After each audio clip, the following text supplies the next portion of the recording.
Oggi 2 giugno, non edizione di Mangia e Passia, Ioppolo Giancazio, un momento diciamo bello non solo per gustare i cibi di strada, ma anche per apprezzare le bellezze di Ioppolo, con tanti spettacoli e musica.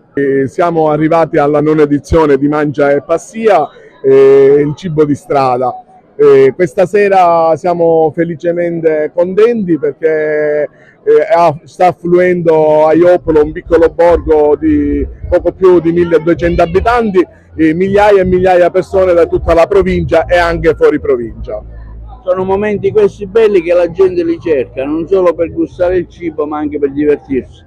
Infatti noi, come abbiamo fatto per 9 anni consecutivi, cerchiamo di ogni anno rinnovare un po' l'edizione di Mangia e Passia, cercando di proporre qualche prelibatezza particolare e qualche spettacolo un po' più carino rispetto agli anni precedenti. Un appuntamento che apre la strada all'estate col tradizionale appuntamento della sagra del melone giallo di cui Ioppolo è leader. Sì, infatti oggi col 2 giugno abbiamo inaugurato un anticipo dell'estate ioppolese e l'estate ioppolese proseguirà dal 15 luglio verso il 20 agosto, ma con una giornata clou della sagra del melone giallo che posso già annunciare alla provincia e a tutta la Sicilia che la sagra si farà il 2 e 3 agosto, che è sabato e domenica. Quindi diamo appuntamento per quella data. Sì, infatti invitiamo tutte le persone a venire a Ioppolo perché ci saranno tantissime novità per la sagra del melone giallo che sarà il 2 e 3 agosto. Claudia Casa, non edizione di Mangia e Passia, cibo di strada e non solo, a Ioppolo Giancazio.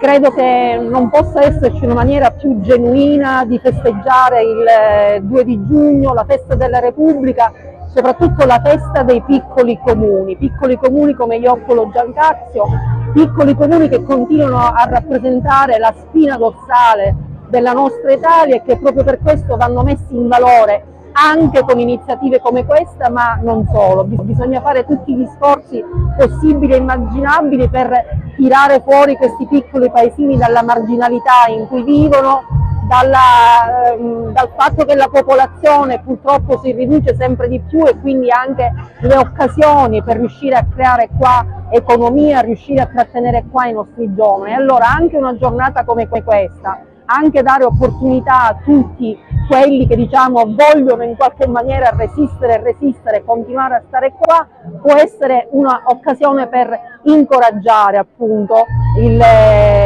riuscire a portare avanti delle politiche a favore di questi piccoli comuni. Poi c'è anche il cibo di strada che arricchisce la serata, ma non solo questo, momenti anche di spettacolo.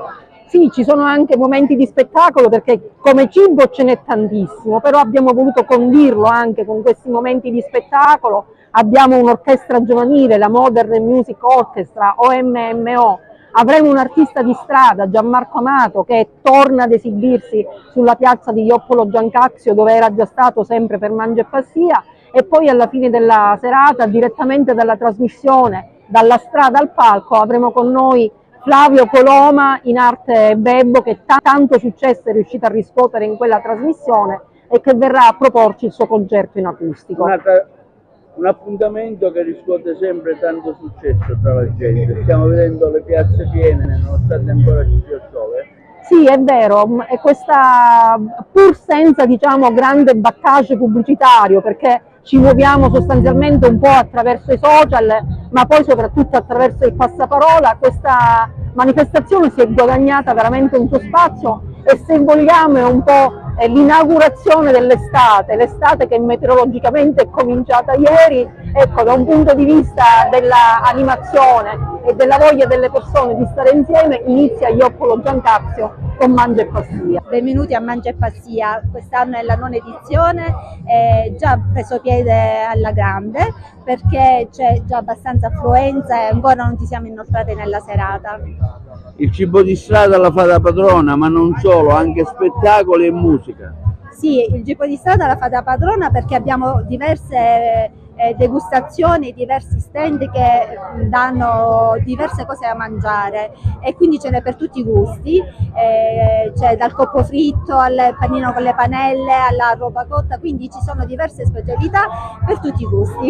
In attesa dell'appuntamento più importante di Oppolo, che è la Sagra del Melone. Sì, quest'anno sarà sabato e domenica la prima settimana come di consueto, quest'anno sarà la 24esima edizione, già siamo anche per questo in fibrillazione.